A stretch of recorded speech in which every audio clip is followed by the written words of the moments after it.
同人表白最怕就係俾人派張好人卡，好婉轉咁讚你好，但係又唔同你一齊喎。Kelly 陳慧琳呢一日就派出咗好多張好人卡啊，仲派埋俾老公嘅朋友添。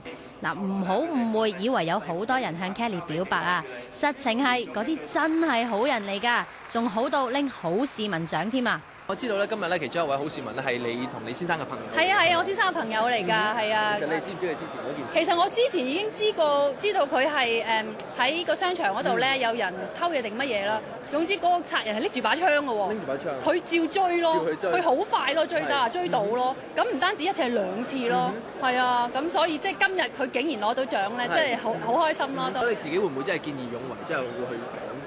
我睇下情況而定咯嚇。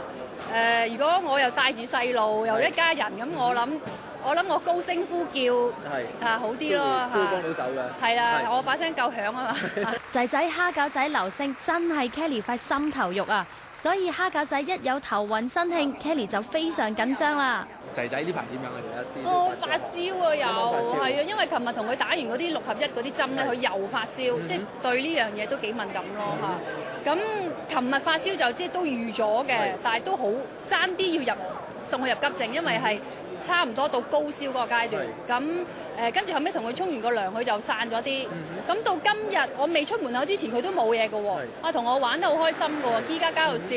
咁但係差唔多到要出去嘅時候，就收到我屋企電話，就係話：喂，阿仔又發燒。咁我而家真係好想快啲翻去咯。咁但係我老公已經翻咗去先啦，咁我都安心啲嚇。而家 Kelly 已經好咗好多㗎啦，起碼唔會掛住蝦餃仔掛到喊啊嘛。